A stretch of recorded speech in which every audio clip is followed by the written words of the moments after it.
Initially, I was holding off on making this video, and that's for a few reasons. First reason being, I wanted to provide you all with something of value along with the sponsor of today's video, Skyloong, which I'll be talking about a bit later. However, the point of today's video is to teach you something I've learned that has helped me improve at OSU and overcome challenges that I have personally been facing for years when it comes to improving at this game. Recently, I made a video, and in said video, I mentioned MREC's use of a square tablet area. Well, I switched to a square area about 2 weeks ago. Actually, it's been more about 4 or 5 weeks at this point, and I have some things to say regarding my decision to do so. Firstly, I find it much easier to aim now than I did before, and it doesn't feel awkward or weird or anything, which I thought it would. After about a day of using the new area, I pretty much felt normal, and I can assure you this is 100% the way to go if you find that you're struggling to aim more difficult patterns and want to find a way to make them easier. That being said, allow me to show you some of the things I've been able to achieve since changing my area. There are a few more things I wanted to talk about in terms of what I've been doing to seek improvement. The biggest one being refining my technique in my tapping hand as of recent. And I've done this by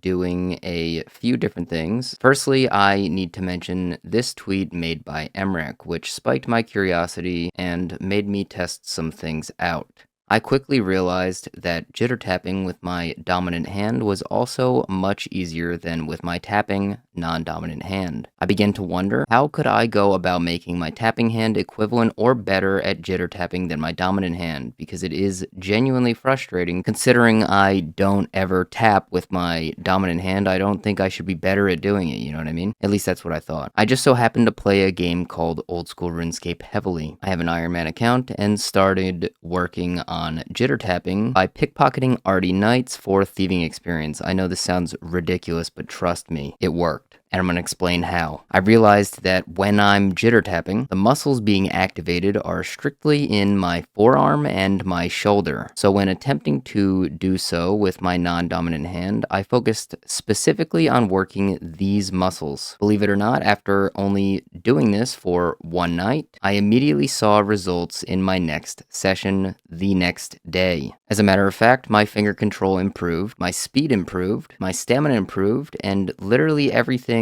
improved that I was hoping would improve by doing this. Things I have been trying to improve for years, and I have had no luck in doing so. I've finally found a way of improving them. So the main thing I focused on was activating these specific muscles when tapping while playing, making sure to not tap with my fingers at all, and my primary goal was to feel the burn in my forearm while tapping. I have to thank Xylice and this video for putting this idea in my head and helping me get in the headspace of learning how to improve my technique to begin with. I also want to expand upon what this video taught me by explaining to you all a bit more deeply how you would go about feeling the burn, as Xylice mentions in the video. What I found works is making sure your posture allows you to use the correct muscles when you're tapping. Believe it or not, posture does play an insanely large role in you performing well at this game, or pretty much anything that you do ever. I start by fixing my posture, then focusing on tapping by moving my forearm up and down slowly to begin with, because you don't want to overdo it right off the bat. Although it does take a lot for me to warm up most days. Ever since I started doing this, my warm-ups have pretty much been instantly. Like, I hop on the game and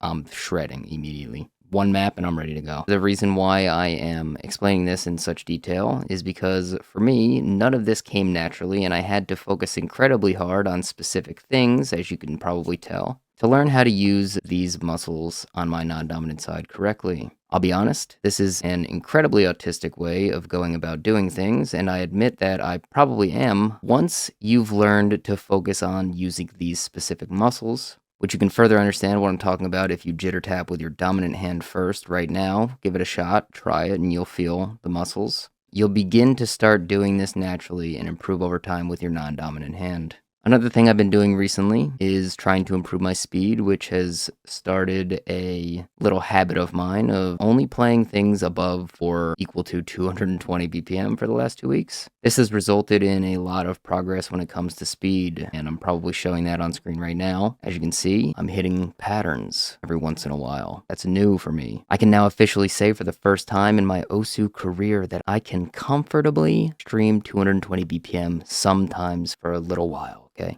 a little while. Not too long, just a little while, but we're getting there without risking injuring myself, which is the biggest thing. My whole goal with making these improvement-related videos on my channel is to spread the things I learn along my journey to those of you who want to improve at OSU in your own right to help you and save you the time of figuring this stuff out for yourselves. I love playing OSU, I love improving, and I love spreading the knowledge I've gained along the way with others that might find it useful. And if you love that, then hit the subscribe button. Now on to today's sponsor. We're going to talk a little bit about something that has enabled me to do all of the things that I just told you, and then some, okay? Serious business. Initially, I was holding off on making this video because I wanted to gatekeep this keyboard from the rest of the community. However, I have obligations to uphold, and this is a sponsored video. I'm going to tell you all exactly how this keyboard has changed the way I play OSU and what I'm capable of. Now, I've been using the Skyloong 60HE since it dropped, I think around 2 years ago. It might even be 3 at this point. I'm not 100% sure. But I've been using it since pre-order. I pre-ordered the 60HE, got it as soon as the manufacturing was done in like January of whatever year it came out. Actually, that's a lie. In January of the year after it came out because it,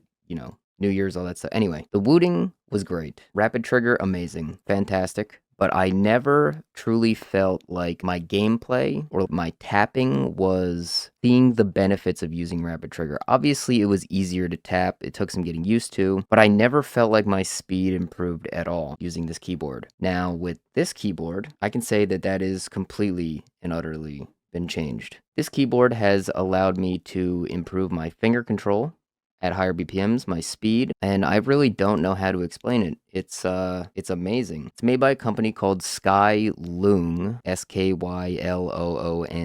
This company provided me with this keyboard for free to test it and make a video reviewing it. So that's exactly what I'm doing, but I didn't want it just to be a video where I review this keyboard and give you the whole, wow, buy this keyboard, it's amazing. No, I want to tell you, because I've used it for a few weeks now, I want to tell you exactly why you should buy this keyboard over whatever other keyboard you might be considering buying. This keyboard has helped me improve my finger control. It feels amazing to type on. I love typing with this keyboard. The rapid trigger, which they're calling quick trigger, goes from 0.10, not full quick trigger, so that's just default. 0.10 is the lowest you can go in terms of actuation point. If you turn on full quick trigger, it goes to 0.01 millimeters, and it is very sensitive. However, I do find that because I was so used to using the Skyloong, that it actually doesn't really screw me over that much. Like, whenever I'm tapping, yeah, there might be some times when I over tap by accident, but it's obvious that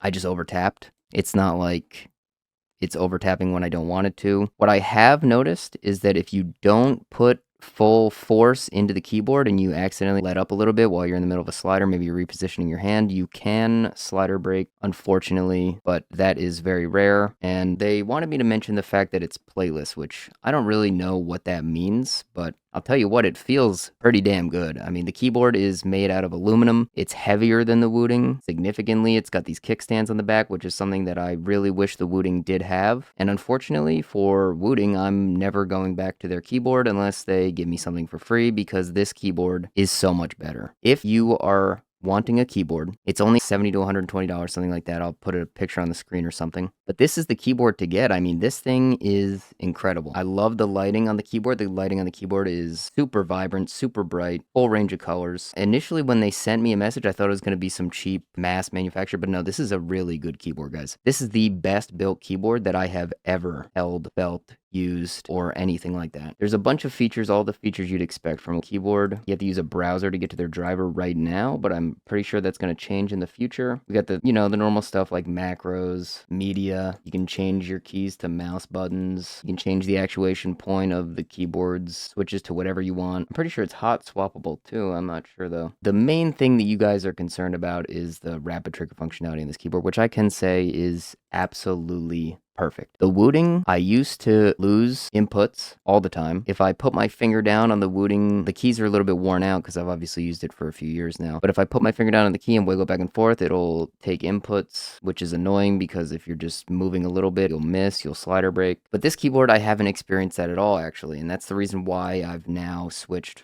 from the wooting being my main keyboard to this being my main keyboard. I will leave the link to the driver down in the description below. If you do plan on getting this keyboard, you're going to want to use that. If you don't, there's not really much you're going to be able to do with it other than just use it like a normal keyboard. But anyway, guys, this thing is amazing. I recommend you all go and pick yourself up one. If you're looking for a new keyboard, this thing is the one you're going to want to buy. And to be honest with you guys, I've used Wooting's 60HE and the Uwu.